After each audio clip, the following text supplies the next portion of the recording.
দ্বাদশ শ্রেণীর ছাত্রছাত্রীদের শুভেচ্ছা এবং অনার্স দ্বিতীয় বর্ষের ছাত্রছাত্রীদের শুভেচ্ছা। আশা করি করোনাকালের মধ্যে সবাই ভালো আছেন। আজকে আমরা সি প্রোগ্রামিং এর তৃতীয় পর্বের ক্লাসটি নিতে যাচ্ছি। আমি আজকে সুনির্ধারিত কোনো ক্লাস বা কোনো বিষয়বস্তু নিয়ে আলোচনা করব না। ফর লুপ এবং লুপের উপরে যে বিভিন্ন ধরনের সমস্যাগুলি ছিল সেই সমস্যাগুলির উপর ভিত্তি করে আজকে ক্লাসটা আমি নিব। তোমাদেরকে এটার উপর ভিত্তি করে একটা বাড়ির কাজ দিয়েছিলাম, 1 + 2 + 4 + n ধারা যোগফল নির্ণয় করার জন্য ফ্লোচার্ট এবং সি ভাষায় প্রোগ্রাম লিখো। অনেকে হয়তো করতে পেরেছো বা অনেকে পারোনি। তাহলে প্রথমে আমাদেরকে বুঝতে হলে ধারাটা আমাদের বুঝতে হবে যে এটা 1 + 2 + 4 + অর্থাৎ 2 থেকে যদি 1 বিয়োগ যায়, 2 থেকে যদি 1 বিয়োগ যায় থাকে তাহলে 1,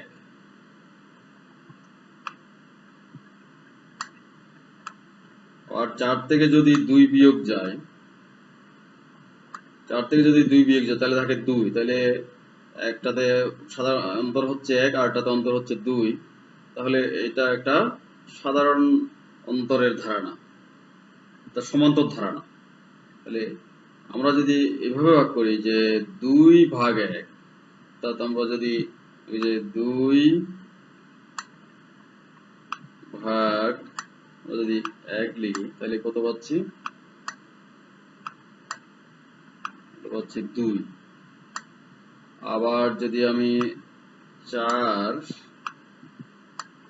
ভাগ আমি যদি 2 দিই তাহলে আমরা পাচ্ছি কত? 2, তাই না? অর্থাৎ অনুপাত সমান, এখানে কি সমান? অনুপাত সমান। কাজেই এটি একটি সমানুপাতিক ধারা বা গুণোত্তর ধারা, সমানুপাতিক ধারা বা গুণোত্তর ধারা। তাহলে আমরা যদি এখানে প্রথম পদ, ধারাটিতে প্রথম পদ হচ্ছে 1, সাধারণ অনুপাত, যে কোনো পদ ভাগ তার পূর্ববর্তী পদ, এটা আমরা আগে ক্লাসে শিখেছি। তাহলে 2/1 = 2, 4/2 = 2, অর্থাৎ প্রতি পদে 2 করে গুণ হচ্ছে, প্রতি পদে 2 করে গুণ হচ্ছে। তাহলে এটা 2 করে গুণ হচ্ছে, কাজে এটা একটা গুণোত্তর ধারা। তাহলে প্রথমে আমরা অ্যালগরিদম লিখে ফেলবো। অ্যালগরিদম যে ধারাবাহিকভাবে সাজানো কাজের নির্দেশমালাকে আমরা বলি অ্যালগরিদম। তাহলে প্রথমে আমাদেরকে কাজ শুরু করতে হবে এবং শেষ পদ কত সেই ইনপুট হিসেবে n এর মান দিতে হবে। n এর মান যদি জানা হয় এটা না দিলেও চলে, 5, 10, 20 যদি হয় তাহলে দিতে হয় না। এবং যেহেতু এটা একটা যোগফলের ধারা, তাহলে যোগফলের ধারার ক্ষেত্রে সবসময় s = 0, কারণ 0 কোনো সংখ্যার সাথে যোগ হলে তার মানের কোনো পরিবর্তন হয় না। এবং এখানে প্রথম পদ হচ্ছে 1, 1 থেকে যেহেতু শুরু হচ্ছে জন্য এখানে i = 1।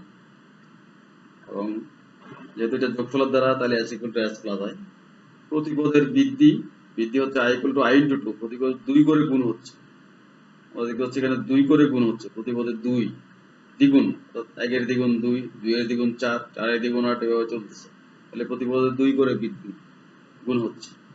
তাহলে এখন এই i যে চলতে শুরু করলো 1 মান ধারণ করে, এখন এটা কতক্ষণ পর্যন্ত চলবে? শেষ পদ n এর মান যতই আমরা দিই 50, 100, সেইটার সাথে তুলনা করে তারপর সে থামবে। অর্থাৎ i এর মান কি n এর চেয়ে ছোট বা সমান? যদি হ্যাঁ হয় তবে 4 নং ধাপে যাবে, অর্থাৎ 4 নং ধাপ মানে s = s + i, এখানে আবার প্রবেশ করবে যতক্ষণ পর্যন্ত ছোট বা সমান হবে ততক্ষণ পর্যন্ত। আর যদি বড় হয়ে যায়, না মানে বড় হওয়া, তখন সে 7 নং ধাপে যাবে। 7 নং মানে তার ফলাফল বা যোগফল প্রদর্শন করবে, যেহেতু যোগফলটা এখানে s নামক চলকে ধারণ করছে জন্য s এর মাধ্যমে প্রদর্শন করবে। তারপরে প্রোগ্রাম শেষ। এরপর আমরা ফ্লোচার্ট তৈরি করি। তাহলে আমরা বলি যে অ্যালগরিদমের চিত্ররূপেই হচ্ছে ফ্লোচার্ট। ধারাটাকে কোন ধরনের ধারা আমরা জেনেছি? ধারাটি হচ্ছে গুণোত্তর ধারা, 2 করে করে বৃদ্ধি পাচ্ছে, সমানুপাতিক ধারা। 2/1 = 2, 4/2 = 2, অর্থাৎ 2 করে 2 করে এটা বৃদ্ধি পাচ্ছে। তাহলে ফ্লোচার্ট তৈরি করার জন্য আমাকে যে অ্যালগরিদমের চিত্ররূপ আমাকে চিত্রে দিতে হবে। শুরুর জন্য আমরা সাধারণত বৃত্তাকার চিহ্ন বা ইলিপস ব্যবহার করি। ইনপুটের জন্য আমরা সামুদ্রিক ক্ষেত্র ব্যবহার করি, যে n এর মান গ্রহণ, প্রক্রিয়াকরণের জন্য আমরা i এর ক্ষেত্রে ব্যবহার করি, যেতে যে যোগফলের দ্বারা s ইকুয়াল টু 0 এবং i ইকুয়াল টু 1। যেহেতু এটা যোগফল করতেছে তাহলে s equal to s plus i, সেখানেও প্রক্রিয়াকরণের চিহ্ন। এবং প্রতি পদের যে বৃদ্ধি, সেই বৃদ্ধিটা হচ্ছে কত 2 করে i equal to i into 2। এবং তুলনা করার জন্য আমরা সাধারণত রম্বস চিহ্ন বা ডায়মন্ড চিহ্ন, বর্গ চিহ্ন ইউজ করি। i লেজার ইকুয়াল n, তাই এমন ক্যান্সেল ছোট বা সমান, যদি হ্যাঁ হয় তাহলে বলছি যে আমরা 4 নং ধাপে যাবে, আর যদি না হয় বা বড় হয় i এর মান n এর চেয়ে, তখন ফলাফল ছাপ এবং তারপরে প্রোগ্রাম শেষ।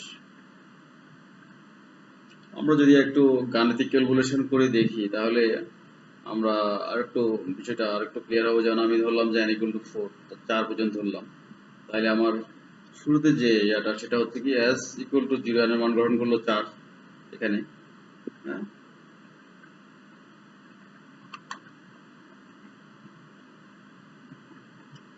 n এর মান ধরলো 4 গ্রহণ করলাম, আমরা ধরলাম যে n এর মান 4, এখানে 4 গ্রহণ করলো সে। তাহলে তারপর ধাপ হচ্ছে কি s ইকুয়াল টু 0 প্লাস 0 1, তাহলে s হচ্ছে 0, যেহেতু যোগফলের ধারা শুরুতে মানটা 0, এবং প্রথম পদ যেহেতু এখানে 1 থেকে শুরু হচ্ছে এই জন্য i ইকুয়াল টু 1, তাহলে 0 প্লাস 1 তাহলে 1। এবার i equal to i into 2, তো এই ধাপে আসবে, অর্থাৎ এই ধাপে আসবে। তাহলে i equal to i into 2, তাহলে i এর মান হচ্ছে 1, এবং এখানে তারপর পদ হচ্ছে 2, তাহলে i ইনটু 2, তাহলে 2 হলো। এবার s ইকুয়াল টু, তাহলে সর্বশেষ s আমার ছিল 1 এবং সর্বশেষ i ছিল আমার 2, তাহলে s ইকুয়াল টু 1 প্লাস 2 সমান 3 হলো। তাহলে এইবার আমার সর্বশেষ i হচ্ছে 2, i equal to i into 2, যেহেতু প্রতি পদে 2 করে বৃদ্ধি পাচ্ছে, তাহলে i ইকুয়াল টু হলো 4, কারণ i ও 4,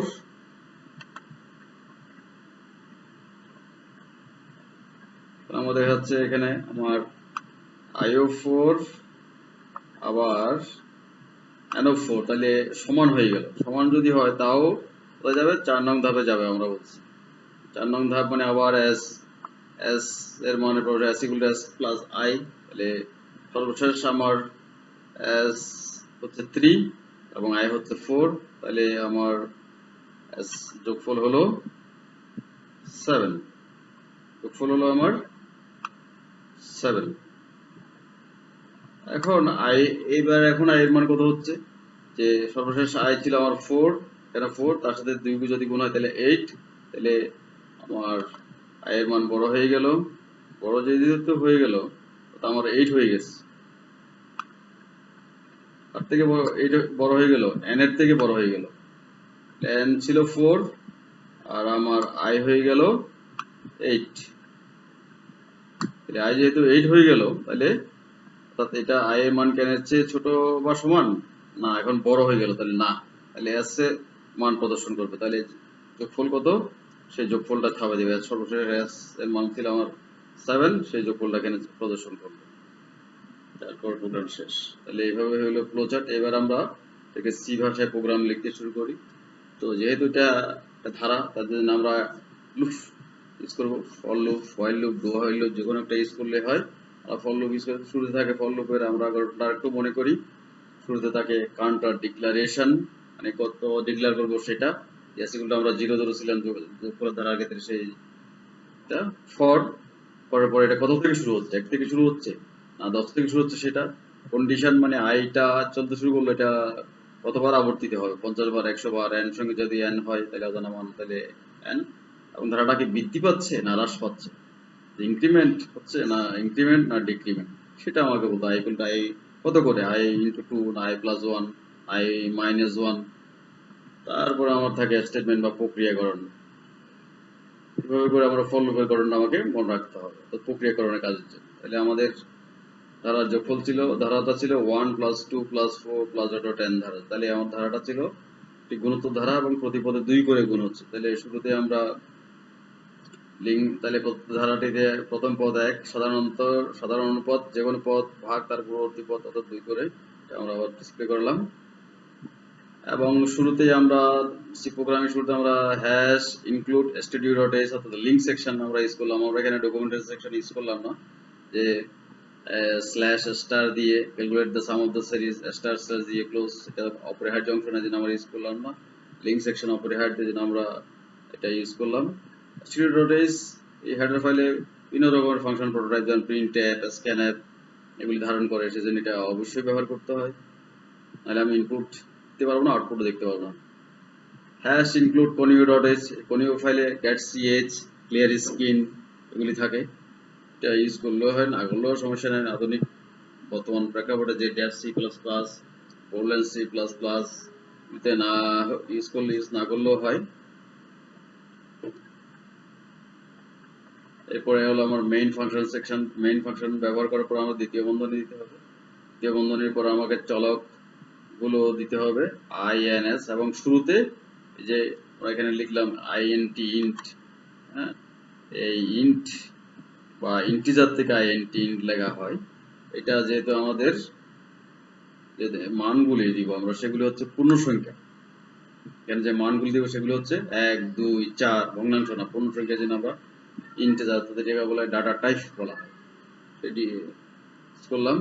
এরপরে আমরা এখানে একটু আউটপুট স্টেটমেন্ট আমরা ইউজ করতে পারি, এটা ইউজ না করলেও হয়।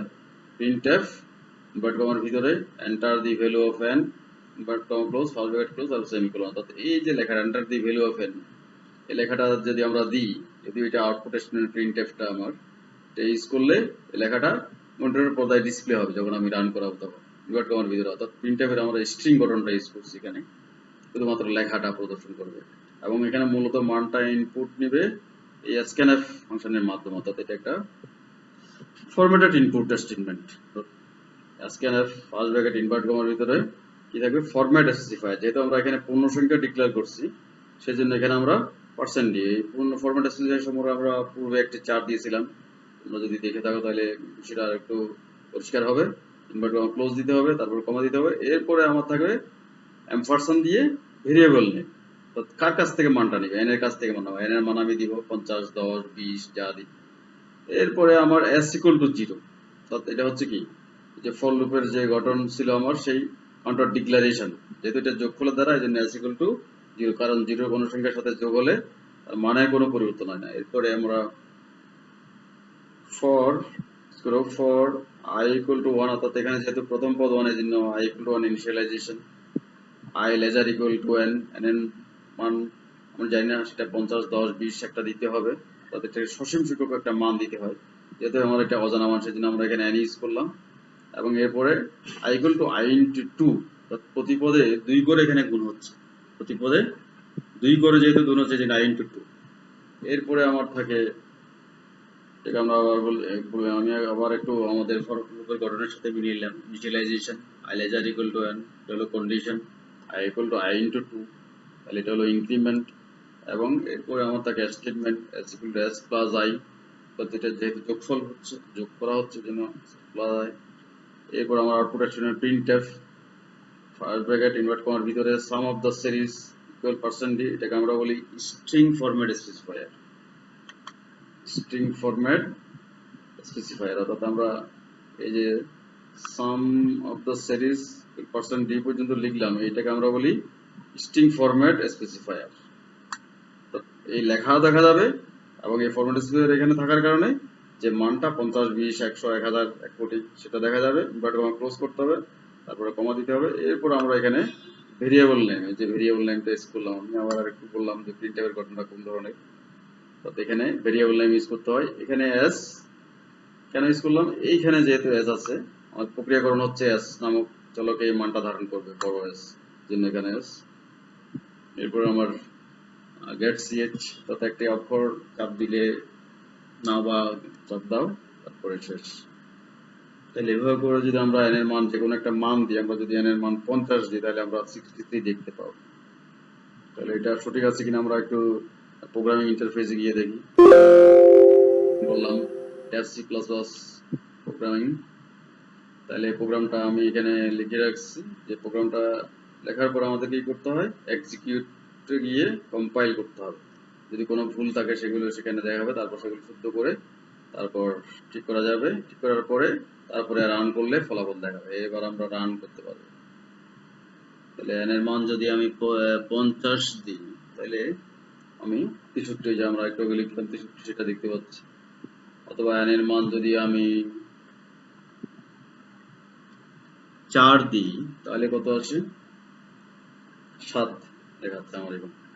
তাহলে তাও ঠিক আছে। আর 1 + 2 + 4 + 1 + 2 + 4 পর্যন্ত যদি আমরা হিসাব করি, তাহলে দেখতে পাচ্ছি যে কত হচ্ছে? 7। তাহলে আমাদের প্রোগ্রামিং ঠিক আছে। আমরা একটা নতুন ধরনের ধারা নিলাম, যেটা একটু অনিয়মিত। যেমন এখানে শুরুতে আছে 4,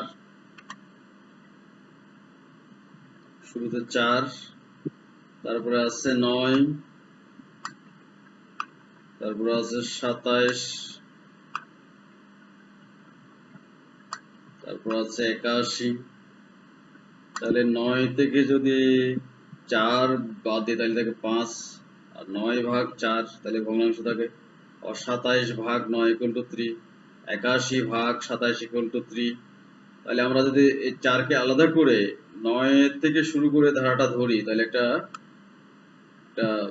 সিকোয়েন্স আমরা পাবো। এবং এই 4 কে আলাদা করে দিই, অর্থাৎ এটাকে যদি আমরা কাউন্টার ডিক্লারেশন s = যেখানে আমরা 0 ধরতাম, এখানে s = আমরা সেখানে 4 ধরবো, তাহলে আমার ধারাটা সমাধান করতে পারবো আমরা খুব সহজে। তাহলে আমরা এটাকে একটা 9 থেকে যদি শুরু করি, 9, 27, 81, এখান থেকে আমরা তাহলে এটা বলতে পারি একটা গুণোত্তর ধারা, এবং প্রতি পদে 3 করে বৃদ্ধি পাচ্ছে। অর্থাৎ 27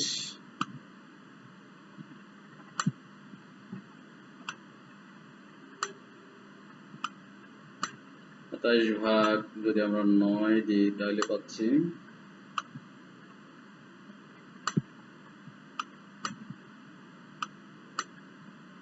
3। আবার 81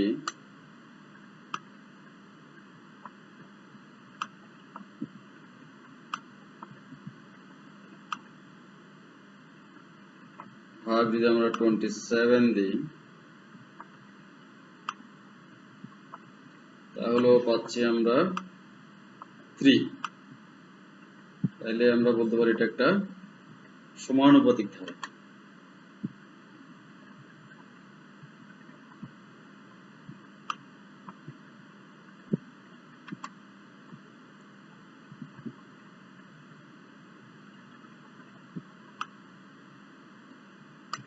তাহলে আমরা যদি 9 থেকে শুরু করি, তাহলে এখানে একটা সমানুপাতিক ধারা পাচ্ছি, এবং 4 কে আমাদের তাহলে অর্থাৎ s = 0 না হলে আমরা 4 লিখবো, ডিক্লারেশন দিতে হবে। এবং এখানে প্রথম পদ হবে এখানে 9, এখানে প্রথম পদ হবে 9।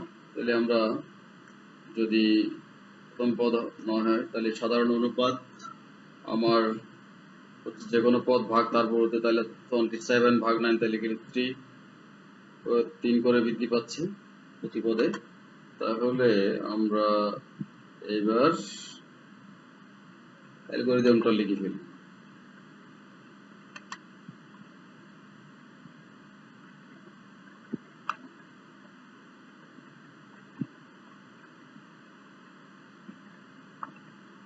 তাহলে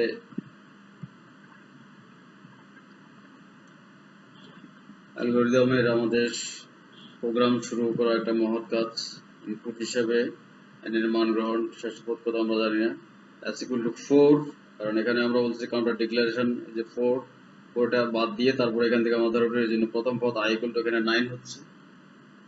s = s + i, যেহেতু এটা যোগফলের ধারা, এবং প্রতি পদে 3 করে বৃদ্ধি পাচ্ছে, এবং i কে আমার শেষ পদের সাথে তুলনা করতে হবে ছোট বা সমান। যদি হ্যাঁ হয়, তাহলে 4 নং ধাপে যাবে, আবার আবর্তন করবে।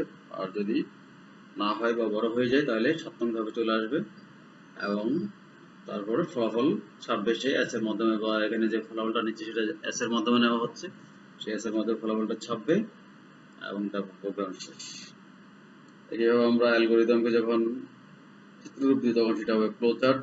শুরুর জন্য আমরা শুরু থেকে চিহ্ন ব্যবহার করি, এবং তারপরে আমাদের ইনপুটের জন্য সমান্তরিক ক্ষেত্র ব্যবহার করি।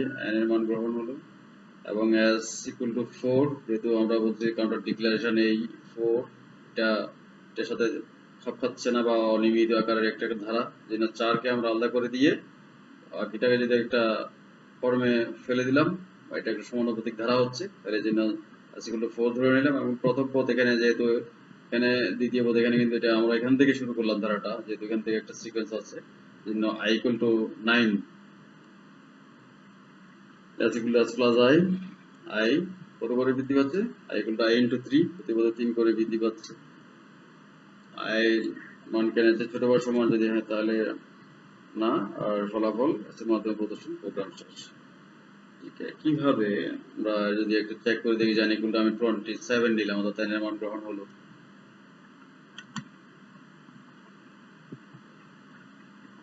n এর মান আমার 27 গ্রহণ করা হলো। হ্যাঁ, তারপরে আমার s ইকুয়াল টু 4, যেহেতু s ইকুয়াল টু 4 এবং i ইকুয়াল টু 9, তাহলে আমার প্রথম পদ এখানে 9, কিন্তু আমরা s বা কাউন্টার ডিক্লারেশন যেটা s ইকুয়াল টু 0 ধরতাম, সেখানে এখন 4 ধরলাম, আর না হলে এটা এই 4টা বাদ যাবে, 4টা এখন যোগ হয়ে যাবে পুরো ধারার সাথে। s equal to s plus i equal to i into 3, তাহলে s plus i, তাহলে s 4 plus 9, তাহলে 13। এখন i equal to i into 3, i এর মান সর্বশেষ i হলো আমার 9, তার সাথে 3 গুণ তাহলে 27, তাহলে i এর মান এবং n এর মান সমান, এগুলো সে আবার আবর্তন করবে, আবার আবর্তন করে 4 নং ধাপে ঢুকবে। তাহলে s equal to আমার সর্বশেষ s ছিল 13 এবং i ছিল 27, তাহলে 13 এবং 27 যোগ হয়ে 13 এবং 27 যোগ হয়ে যা হলো, এটা হলো আমার যোগফল 40। হ্যাঁ, এরপরে আমরা দেখি যে i এর মান কত হচ্ছে, 27 এর সাথে 3 গুণ তাহলে 81, তাহলে i এর মান বড় হয়ে গেল, সে আর লুপ করবে না, আবর্তন করবে না, আবর্তন না করে সে কি করবে, ফলাফলটা ছাপবে, কার মাধ্যমে ছাপবে, s এর মাধ্যমে ছাপবে, তাহলে s equal to 40 ছাপবে, দেখাবে আমার s equal to এই যে 40, সেই যোগফলটা 40 দেখাবে। অর্থাৎ আমরা যদি এখান থেকে 27 থেকে 4 পর্যন্ত যোগ করি, তাহলে 27, 27 এর 9 36, 36 এর 4 40, তাহলে আমাদের ফলাফল বা যোগফল ঠিক আছে। এবার আমরা এটাকে সি ভাষায় প্রোগ্রাম তৈরি করি। তাহলে এখানে যেহেতু ধারাটি আমরা বলছি শুরুতে 4 কে বাদ দিয়ে আমার ধারাটা ধরতে হবে, যেখানে এখানে আমরা প্রথম পদ 9 এবং সাধারণ অনুপাত হচ্ছে 3 করে, তাহলে আমরা শুরুতেই হ্যাশ ইনক্লুড স্টুডিও অর্থাৎ লিঙ্ক সেকশন ব্যবহার করলাম, হ্যাশ ইনক্লুড কনফিগারেজ, সেটাও একটা হেডার ফাইল ইউজ করলাম। এরপরে মেইন ফাংশন আমাকে দ্বিতীয় বন্ধনী দিতে হবে, দ্বিতীয় বন্ধনীর পরে আমাকে চলকগুলো ডিক্লেয়ার করতে হবে। সেই চলকগুলো কি কি, i and s ইউজ করলাম আমরা, এবং এগুলো যেহেতু পূর্ণ সংখ্যা, আবার আগের সেই কথা, জন্য ইন্টিজার ডিক্লেয়ার করলাম, এবং তার কাছ থেকে মান গ্রহণ করে সেই একটা আউটপুট স্টেটমেন্ট আমরা ইউজ করলাম, যেটা প্রিন্টএফের যে 3টি ঘটনা আছে, এটা স্ট্রিং, একটা হলো সংখ্যা যদি থাকে শুধু সংখ্যা বা মান, আর যদি সংখ্যা এবং মান দুইটাই স্ট্রিং ফরম্যাটে স্পেসিফায়ার দুইটাই ছাপাতে হয়। আমাদের এখানে শুধু স্ট্রিং ব্যবহারটা, আমরা যেটা ইনভার্ট কমার ভিতরে যা লিখবো সে লেখাটাই ডিসপ্লে করবে, অর্থাৎ ব্যবহারকারীকে মনে করে দিবে তুমি n এর মান দাও। মূলত এখানে ইনপুট স্টেটমেন্ট হিসেবে আমরা ব্যবহার করছি scanf।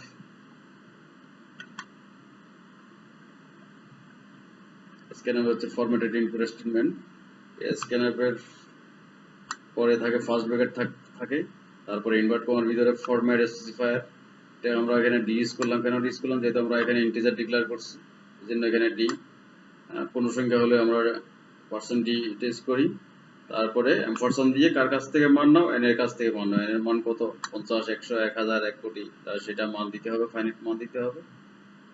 তারপরে আর হলো আমার প্রক্রিয়াকরণের জন্য আমরা ফর লুপ যদি ইউজ করি, তাহলে শুরুতে থাকে কাউন্টার ডিক্লারেশন, আমরা declaration part s equal to 4, আমরা যেহেতু বলছি 4 কে আলাদা করে দিয়ে এখান থেকে যদি আমরা ধারাটা দেখি, তাহলে একটা নিয়মিত বা সিকোয়েন্স পাচ্ছি।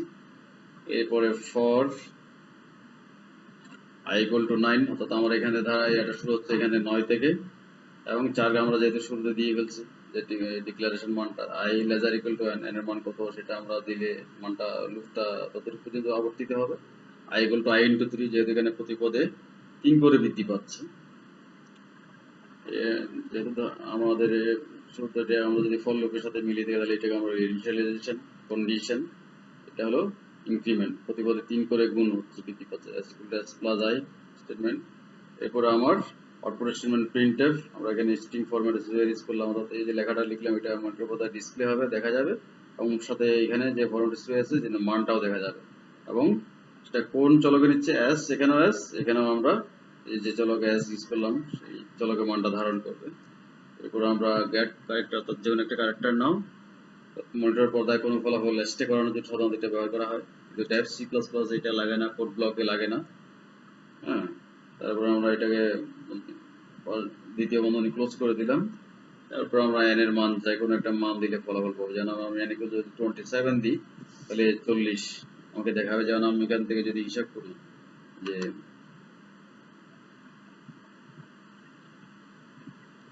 যদি এখান থেকে n equal to এখান থেকে যদি আমরা হিসাব করি তাহলে 27 পর্যন্ত, 27 27 আর 9 36 36 4 40,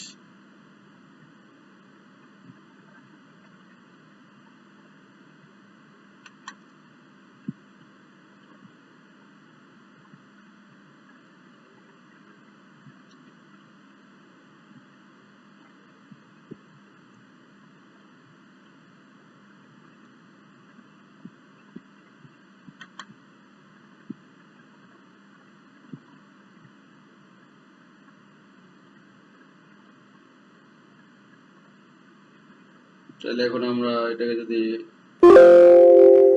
রান করে দেখি,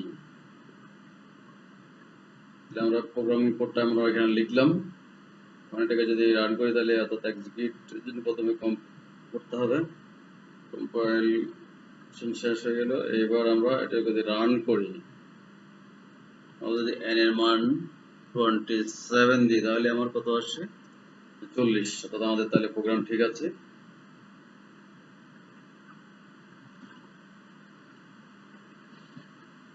তাহলে আমরা আরেকটা নতুন ধরনের ধারা দেখলাম। এবার আমরা আরেকটা ধারা করি যেটা 1 plus 1/2 plus 1/3 plus 1/4 plus 1n। এই ধারাটা আমাকে আগে বুঝতে হবে যে এটা কিভাবে সরলীকরণ করা যায়।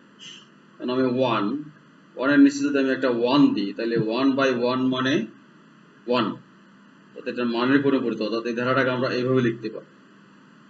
ধারাটাকে আমি 1/1 প্লাস 1/2 প্লাস 1/3 প্লাস 1/4 1/n, অর্থাৎ আমার উপরে সব 1 1 1 1 1 থাকলো, এটা একটা কনস্ট্যান্ট মান হয়ে গেল, কোনো পরিবর্তন নাই, এটা পরিবর্তনশীল উপরের এই 1টা, এবং নিচেরটা পরিবর্তন, একবার 1 একবার 2 একবার 3 একবার 4, তাহলে এটা পরিবর্তনশীল। এটার জন্য তাহলে আমাকে একটা ভেরিয়েবল বা চলক ধরতে হবে, ভেরিয়েবল বা চলক ধরতে হবে, আর উপরেরটা যেহেতু কনস্ট্যান্ট বা ফিক্সড তাহলে এটা সেভাবে থাকবে, এটা 1ই থাকবে।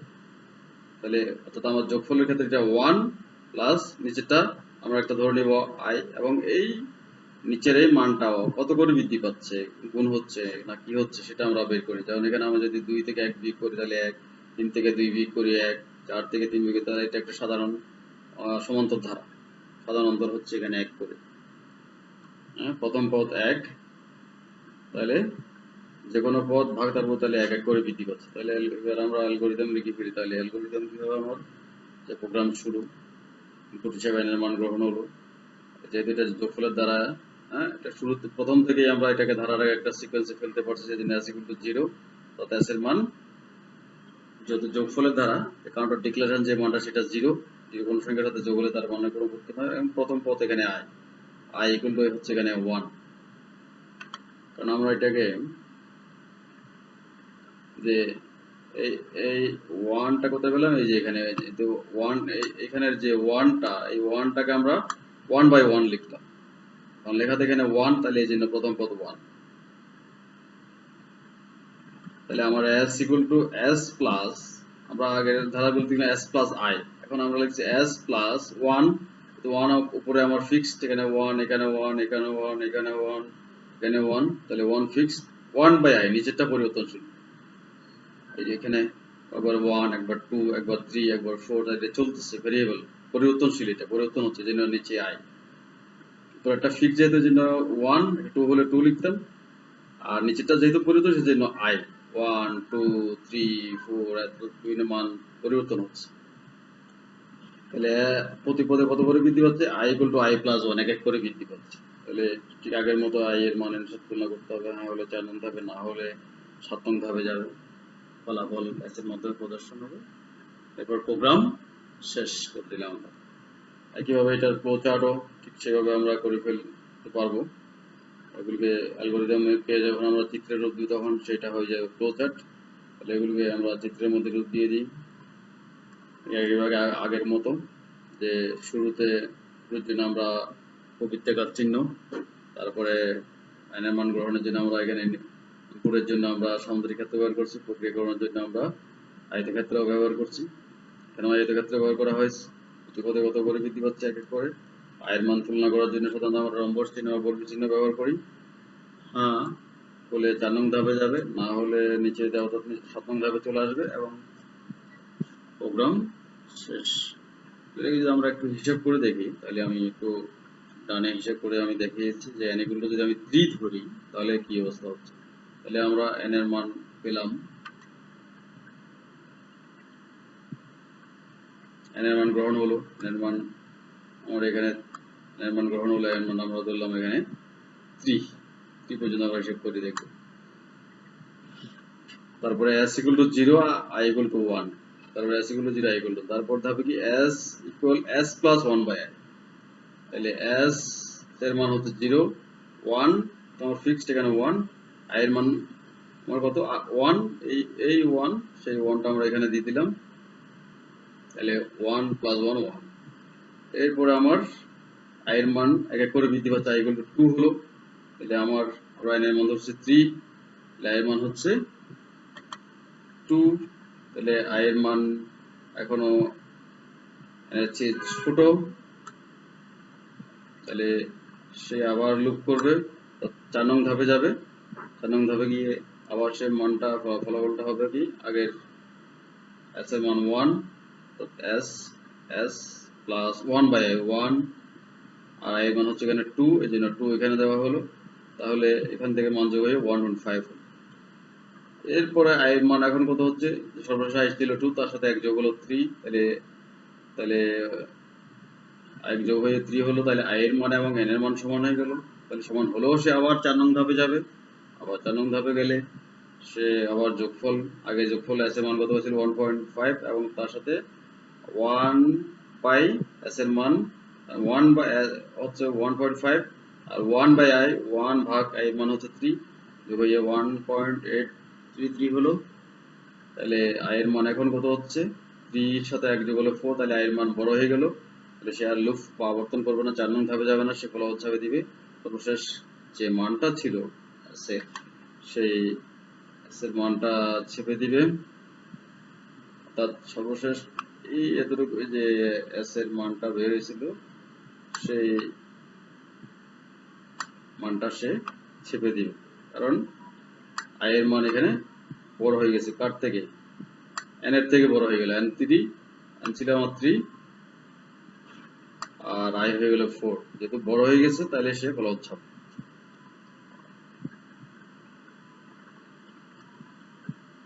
এবার আমরা প্রোগ্রামিং কোড লিখে ফেলি, তাহলে দেখা যাচ্ছে ধারাটাতে আগের মতোই সবকিছু। প্রথম পদ 1, অন্তর হচ্ছে 1, তাহলে হ্যাশ ইনক্লুড লিঙ্ক সেকশন আমরা ইউজ করলাম, মেইন ফাংশন ইউজ করলাম, দ্বিতীয় বন্ধনী দিলাম এবং এখানে ins যে ইউজ করলাম, এই মানটা আমরা এখানে যেহেতু এটা দশমিক যুক্ত মান আসছে সেজন্য আমরা ফ্লোট ডিক্লেয়ার করলাম। কি ডিক্লেয়ার করা হলো, ফ্লোটিং পয়েন্ট থেকে ফ্লোট দশমিক যুক্ত মানের জন্য ফ্লোট ডিক্লেয়ার করলাম। আগেরটাতে আমাদের ছিল ইন্টিজার, এখানে আমাদের যে মানগুলি যে ফলাফলটা আমরা পাবো সেই মানটা দশমিকে আসতে পারে, সেজন্য আমরা ফ্লোট ডিক্লেয়ার করে দিলাম। তাহলে দশমিক যুক্ত মানের ক্ষেত্রে আর কোনো সমস্যা হবে না এবং আগের মতো প্রিন্টএফ স্ট্রিং গঠনটা ইউজ করলাম। মূলত এখানে আমরা ইনপুট ইউজ করব স্ক্যানএফ এর মাধ্যমে। এখানে একটু চেঞ্জ আছে, আগে আমরা ইউজ করছি এখানে ডি, যেহেতু আমরা ফ্লোট ডিক্লেয়ার করছি সেই জন্য এখানে ফরম্যাট স্পেসিফায়ার পরিবর্তন হয়ে যাবে। ফরম্যাট স্পেসিফায়ার পরিবর্তন হয়ে এখানে আমার %f আমরা ফ্লোট হলে f% দিয়ে f লিখতে হয় এবং কার কাছ থেকে মান গ্রহণ করবে, n এর কাছ থেকে মান না।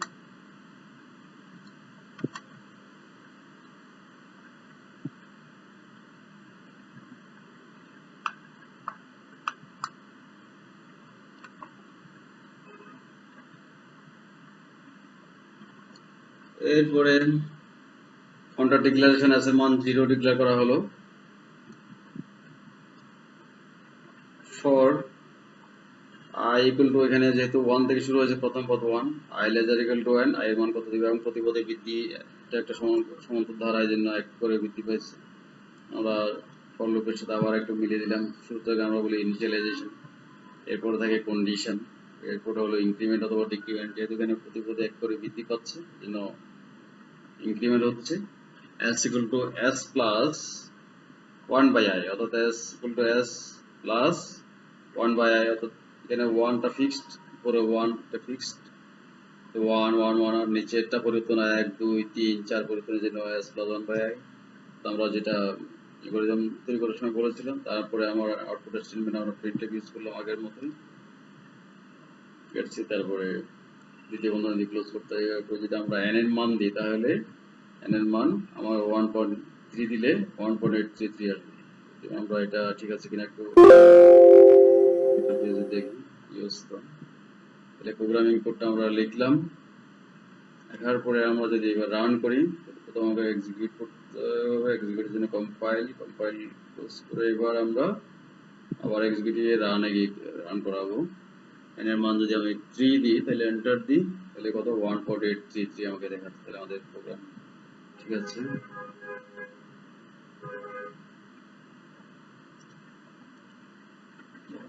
এরপরে একটু ভিন্ন রকমের, যদি আমাদের যেমন আইসিটি লেখাটাকে 10 বার ছাপানোর জন্য সি ভাষায় প্রোগ্রাম, আইসিটি লেখাটা কয়বার? 10 বার, একবার 2 বার 3 বার, তাহলে এক্ষেত্রেও আমাকে কি লাগবে?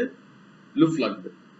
আইসিটি লেখাটাকে ছাপাও, লেখাটাকে ছাপবে, কোনো সংখ্যাকে যোগ করতে বলে না। তাহলে যদি তাহলে আবার আমাকে সেই প্রোগ্রামিং কোড অনুযায়ী hash include link section use করলাম আমরা।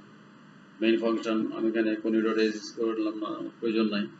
এরপর দ্বিতীয় বন্ধনী দিলাম, যেহেতু এখানে আমার একটা চলক ইন্টিজার ডিক্লেয়ার করে i দিলাম। ডিক্লারেশন পার্ট এখানে নাই, কারণ এটা কোনো যোগফলের ধারা না। ফর ইউজ করলাম আমরা এখানে, যেহেতু যে কোনো লুপ ইউজ করে করা যাবে। তাহলে ইনিশিয়ালাইজেশন 1 বা আদি বিন্দু 1 2 3, তাহলে কয়বার? 10 বার। এই জন্য এখানে i ইকুয়াল টু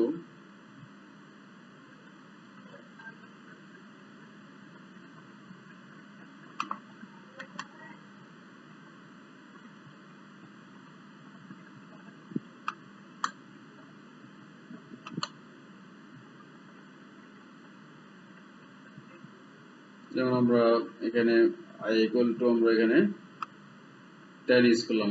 আমার এখানে nটা হচ্ছে জানা,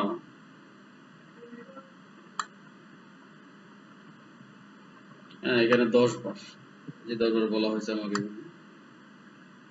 অর্থাৎ এখানে আমরা scanf এবং printf ইউজ করি না, কারণ n এখানে হচ্ছে আমার জানা মান, n 10 বার।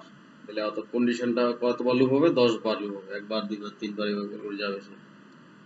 তাহলে এটা ইনিশিয়ালাইজেশন, এরপর এটা আমরা কন্ডিশন, এবং এক এক করে বৃদ্ধি পাবে। আমার এখানে কাজটা কি? যে কাজটা হচ্ছে আমার আইসিটি লেখাটাকে ছাপানো। আইসিটি লেখাটাকে ছাপানো, তাহলে আইসিটি লেখাটা ছাপবে, উপর নিচে হতে পারে, আইসিটি আইসিটি আইসিটি উপর নিচে পাশাপাশি হতে পারে। তাহলে যেহেতু উপর নিচে আমরা দিয়েছে, সেজন্য আমরা স্ল্যাশ n ইউজ করলাম। এটা বলা হয় escape sequence character. Slash n দিয়ে আইসিটি লেখাটাকে দিলে, তাহলে আইসিটি আইসিটি উপরে উপরে থাকবে, হচ্ছে লাইনের শুরুতে থাকবে, কলামের শুরুতে।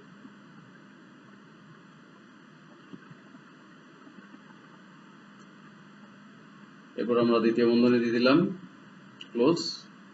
পরে যদি আমরা এটাকে রান করাই, তাহলে আইসিটি লেখাটা আমার 10 বার প্রদর্শিত হবে। আমরা একটু সি প্রোগ্রামিং কোডটা লিখে ঠিক আছে কিনা আমরা লিখছি। Hash include main i equal two 10 বার দিলাম, স্ল্যাশ n আইসিটি লেখা দিলাম। এবার আমরা এটাকে যদি এক্সিকিউট করি, প্রথমে আমাকে কম্পাইল করতে হবে, কম্পাইলেশন শেষ, এরপরে রান করাতে হবে। আমি যেভাবে রান করলে সরাসরি চলে আসবে, অর্থাৎ n এর মান আমার এখানে আর খুঁজবে না, কারণ n ইকুয়াল টু আমরা কত দিয়েছি? n যে এখানে 10 বলে দিয়েছি n এর মান, তাহলে সরাসরি তো আমার এটা রান করে ফেলবে, n এর মান আবার প্রয়োজন হবে না। প্রিয় ছাত্র ছাত্রী বৃন্দ, এখন আমরা আরেকটি ধারা, অর্থাৎ 1 থেকে 10 পর্যন্ত সংখ্যাগুলো ছাপানোর জন্য সি ভাষায় প্রোগ্রাম লিখো। কোনো একটা এটাও 1 থেকে 10 পর্যন্ত, অর্থাৎ 1 2 3 4 5 6 এভাবে করে 10 পর্যন্ত যাবে। যেহেতু একই রকমের কাজ বারবার হচ্ছে, সেখানেও আমার লুপ লাগবে। আগেরটাতে ছিল শুধু লেখা আইসিটি, একটা স্ট্রিং বলে আমরা কম্পিউটার ভাষায়, আর এখানে হবে সংখ্যা। তার জন্য আমাকে ফরম্যাট স্পেসিফায়ার ইউজ করতে হবে। তাহলে আমরা শুরুতে লিঙ্ক সেকশন দিলাম, হ্যাশ ইনক্লুড std.h, তারপরে মেইন ফাংশন সেকশন ব্যবহার করলাম, দ্বিতীয় বন্ধনী দিলাম। তারপরে আমার যেহেতু এগুলি পূর্ণসংখ্যা ইন্টিজার দিয়ে একটা আই চলক ডিক্লেয়ার করলাম। যেহেতু এখানে n জানা মান, সেই জন্য আমার এখানে প্রিন্টএফ স্ক্যানের প্রয়োজন নাই, ডিক্লারেশন পার্টেরও প্রয়োজন নাই, কারণ এটা কোনো যোগফল না, একটা লুপ 1 থেকে 10 বার সংখ্যা ছাপবে। তাহলে i equal to 1, i lesser equal to 10, এই জন্য এই n যদি জানা মান হয় 10, তখন এটা লাগে না, এক এক করে বাড়বে, এই জন্য i equal to i plus 1। তাহলে এটাকে আমরা বলি ইনিশিয়ালাইজেশন। এটা হলো কন্ডিশন। আমার যদি ফর লুপের গঠনের সাথে মিলাই, তাহলে এটা হলো ইনক্রিমেন্ট অথবা ডিক্রিমেন্ট, এখানে ইনক্রিমেন্ট হচ্ছে, এবং ডিক্লারেশন পার্ট এখানে প্রয়োজন নেই। তারপরে কাজটা কি, যে i স্ল্যাশ n দিয়ে পার্সেন্ট দিয়ে ডি দিলাম, অর্থাৎ ফরম্যাট স্পেসিফায়ার ইউজ করলাম। কারণ এখানে যদি আমরা ফরম্যাট স্পেসিফায়ার ইউজ না করি, তাহলে সংখ্যাগুলো ধারণ করবে না, 1 2 3 4 5। যদি স্ট্রিং হতো তাহলে ফরম্যাট স্পেসিফায়ার না দিলেও চলতো। এরপর ইনভার্ট কমা ক্লোজ দিয়ে কমা করতে, তারপরে চলকটা বা সেই চলকটা আমাকে উল্লেখ করতে হবে। তারপর দ্বিতীয় বন্ধনী ক্লোজ করলাম। আউটপুট দিতে, তাহলে 1 থেকে 10 পর্যন্ত এরকম আমরা ফলাফল দেখতে পাবো। আচ্ছা, দিচ্ছি প্রোগ্রামিং ইন্টারফেসে, তাহলে এখানে যে কোডটা লিখলাম সেটা এখানে আবার লিখলাম বা সেম। তারপর এটাকে আমরা যদি এক্সিকিউট করি, প্রথমে কম্পাইল করতে হবে, কম্পাইলেশন হচ্ছে, ক্লোজ করতে হবে, এরপরে রান। রান করলে আমার 1 থেকে 10 পর্যন্ত সংখ্যাগুলো আমার এখানে দেখাচ্ছে। আমরা যদি ধারাটা উল্টো দিক থেকে নিই, 10 থেকে 1 পর্যন্ত সংখ্যাগুলো ছাপানোর জন্য ঠিক আগের মতোই সবকিছু ঠিক থাকবে, শুধু আমার ফর লুপের এখানে ইনিশিয়াল ভ্যালুটা i equal to 10 থেকে শুরু হবে, এবং এখানে একটা পরিবর্তন হয়েছে i greater equal 1, অর্থাৎ এটা i এর মান 1 থেকে বড় বা সমান হইতে হবে। অর্থাৎ আমরা এখানে দেখতাম i lesser equal to n বা 10, এবার আমরা এটাকে উল্টে দিলাম, যেহেতু ধারাটা উল্টো দিক থেকে হচ্ছে 10 9 8, তা এবং প্রতি পদে যে মানটা সেটা কমতেছে এক এক করে, তাহলে ডিক্রিমেন্ট হচ্ছে এক এক করে, এবং আগের মতোই সেই মানটা 1 থেকে 10 পর্যন্ত থাকবে। তাহলে ফলাফল পাওয়া যায়। আমরা যদি সি প্রোগ্রামিং এইভাবে আমরা প্রোগ্রামিং কোডটা লিখলাম, কম্পাইল করতে হবে প্রথমে আমাকে, তো করলে দেখা যায় 10 10 9 এভাবে করে করবে।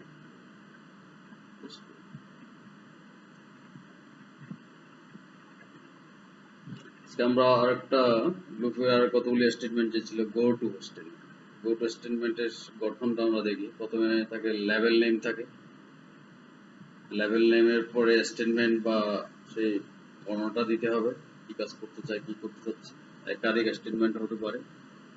এরপরে ইফ পরে দিতে হয় কন্ডিশনটা, তারপর go to level name. Level name মানে যে কোনো একটা নাম দেওয়া, এ বি সি ডি 1 2 3 রহিম করিম জসিম এরকম দেওয়া যায়। তাহলে আমরা এই ধারার জন্য 1 + 1/2 + 1/3 + 1/4 অর্থাৎ ধারা যোগফলের জন্য, তাহলে ধারাটিতে আমরা দেখতে পাচ্ছি প্রথম পদ 1 এবং সাধারণ অন্তর 1 করে, এবং উপরের যে 1টা এটাকে আমরা 1/1 লিখতে পারি। তাহলে 1 উপরে 1 1 1 1 যেটা ফিক্স ছিল একটু আগে আমরা করছি সেটা। তাহলে আমরা যদি ধারাটা লিখি, তাহলে দেখতে পাচ্ছি যে আগের মতো ফ্লোট ডিক্লেয়ার করলাম যে দশমিক মান আসে, স্ক্যানফ। তারপরে আমরা এবার প্রক্রিয়াকরণ শুরু করি, যেহেতু এটা যোগফলের দ্বারা আছে equal to 0, i equal to 1, প্রথম পদ 1 থেকে শুরু হচ্ছে। এখানে লেভেল নেম দিলাম, আমরা একটা নাম দিলাম যে এটা হচ্ছে এই সে লেভেল নেম হচ্ছে a, তারপরে কোলন দিতে হয়, যে কোলন দেওয়া আছে এখানে।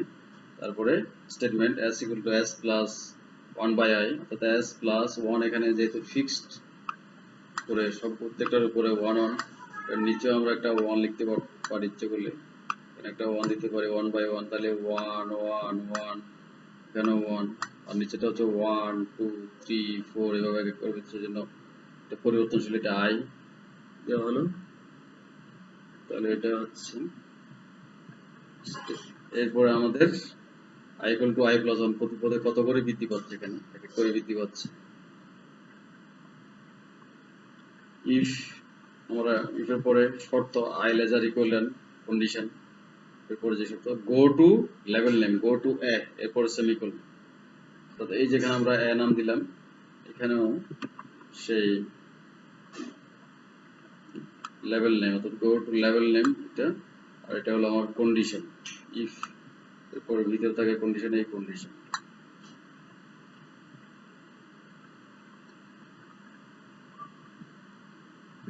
এরপরে আমার output statement some of the series আগের মতোই, ফলাফলটা যেখানে আছে ধারণ করতে, সেখানেও আছে ধারণ করবে। এরপরে আমরা যেহেতু রেজিস্ট করলাম, এখানে গেট চেঞ্জ না করলেও চলবে।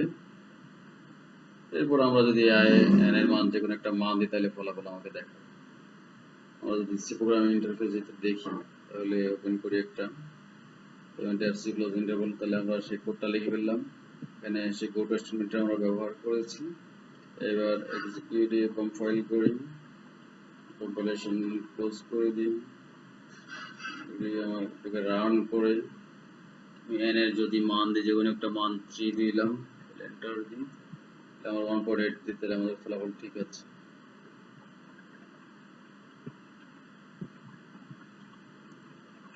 এরপরে কন্টিনিউ স্টেটমেন্ট, আরেকটা স্টেটমেন্ট আমরা সেখানে, যেটা লুপ, সাধারণত লুপের ফ্লো পরিবর্তন করার জন্য এটা ব্যবহার করা হয়। তার ঘটনা হচ্ছে ইফ এর পরে থাকে কন্ডিশন, তারপরে কন্টিনিউ, তারপরে স্টেটমেন্ট বা বিভিন্ন বর্ণনাগুলো বা প্রক্রিয়াকরণের ধাপগুলো লিখতে হয়।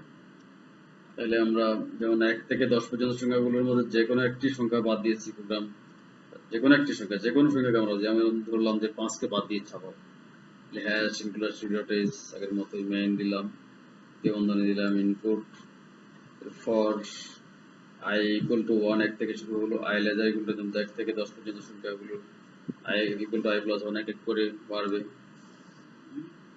তাহলে if এর পরে থাকে কন্ডিশন, i equal to যদি 5 হয়, অর্থাৎ 5 কে বাদ কন্ডিশন, তারপর থাকে কন্টিনিউ, printf, আমরা /t, এখানে আমরা যে escape sequence ক্যারেক্টার ইউজ করলাম সেটা হলো ট্যাব, একটা দ্রুত থাকবে, এই জন্য /t ইউজ করলাম, তারপর ডিসপ্লে, তারপরে রিয়েল নেম i ইউজ করলাম, তারপরে ক্লোজ, এবং আরেকটা লেখা আমরা লিখলাম যে ইউজ কন্টিনিউয়াস স্কিপিং 5 কে বাদ দিয়ে, তাহলে আমরা ফলাফলটা এরকম লিখতে পাবো, অর্থাৎ 1 2 3 4 এভাবে একটা ভাগ দ্রুত থাকবে। আর যদি /n দিতাম, তাহলে নিচে নিচে থাকতো। আমরা যদি এটা আমরা এখানে করলাম, সেটা ওটা লেখা হলো, কম্পাইল করে নিই, প্রথমে করলাম, তারপরে আমরা রান করি, রান করলে আমাদের 1 2 3 এভাবে 1 থেকে 10 পর্যন্ত সংখ্যাগুলো একটা ভাবে দ্রুত করতে আছে। তাহলে আমাদের প্রোগ্রাম ঠিক আছে। এরপরে আরেকটা প্রোগ্রাম আমাদের, যেটা হলো ব্রেক স্টেটমেন্ট, এটাও লাগে, যে কন্ডিশন মিথ্যা হওয়ার আগে লুপ বডি থেকে বের হওয়ার জন্য সাধারণত এই ব্রেক স্টেটমেন্ট আমরা ব্যবহার করি। এর গঠনটা হচ্ছে স্টেটমেন্ট, তারপরে ইফ কন্ডিশন, তারপরে ব্রেক। কোনো একটা শর্ত মিথ্যা হওয়ার আগেই লুপ বডি থেকে বের হয়ে যাবে, অর্থাৎ মিথ্যা সত্য হওয়া পর্যন্ত থাকবে। তাহলে বিভিন্ন ক্ষেত্রে আমরা ইউজ করি, যেমন আমরা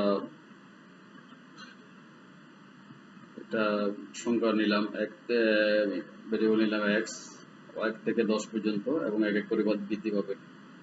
তাহলে সেই স্টেটমেন্টটা আমরা দিলাম এখানে, printf, অর্থাৎ আইসিটি লেখাটাকে ছাপাও, হ্যাঁ, তারপরে সেমিকোলন দিলাম। এরপরে আমার ইফ আমরা ইউজ করব কন্ডিশন x, এই যে x এর মান ধারণ করবে, সেই x এর মানটা কত পর্যন্ত, 6 পর্যন্ত হবে, তাহলে x এর মান হবে 6, এবং আমাদের যে কাজটা সেটা হলো আইসিটি লেখাটাকে ছাপাও, printf/n ICT লেখাটাকে ছাপাও। তারপরে থাকবে ব্রেক। তাহলে সে আইসিটি লেখাটা কয়বার ছাপবে? 6 বার পর্যন্ত ছাপবে। x ইকুয়াল 6, 6 বার ছাপার পর সে সেখান থেকে বেরিয়ে চলে আসবে। তাহলে আমাদের এটার সাথে যদি আমরা মিলে স্টেটমেন্ট, অর্থাৎ আইসিটি লেখাটা প্রিন্ট, এটা হলো আমাদের স্টেটমেন্ট, এটা হলো কন্ডিশন, যে কন্ডিশন, তারপর ব্রেক, তাহলে ব্রেক, এরপর আমাদের নিজের মতন ক্লোজ করে দিলাম, সিএসএস করলাম না করলেও সমস্যা নাই, নিজের মতন ক্লোজ করে দিলাম। তাহলে উদ্দীপকে যদি আমরা রান করি তাহলে ফলাফলটা আইসিটি লেখাটা কয়বার ছাপবে? 6 বার। অর্থাৎ এই যে কন্ডিশন, সেই কন্ডিশনের উপরে আমি যদি 5 দিই তাহলে 5 বার হবে, 2 দিলে 2 বার ছাপবে, তাহলে সেখান থেকে সে বেরিয়ে আসবে লুপ থেকে। আমরা যদি সি প্রোগ্রামিং ইন্টারফেসে দেখি তাহলে কি অবস্থা দেখি। তাহলে এই যে কোডটা লিখলাম আমরা, x equals 6 ব্রেক, তারপর আমরা প্রথমে এটাকে এক্সিকিউট করি, কম্পাইল করি, এক্সিকিউট দিলাম, এরপরে এক্সিকিউট রান করি। তাহলে আইসিটি লেখাটা একবার, দুইবার, তিনবার, চারবার, 5 বার, 6 বার, আমাকে 6 বার দেখাচ্ছে। আচ্ছা, এখানে যদি আমি x equal 5 লিখি তাহলে 5 বার দেখাবে।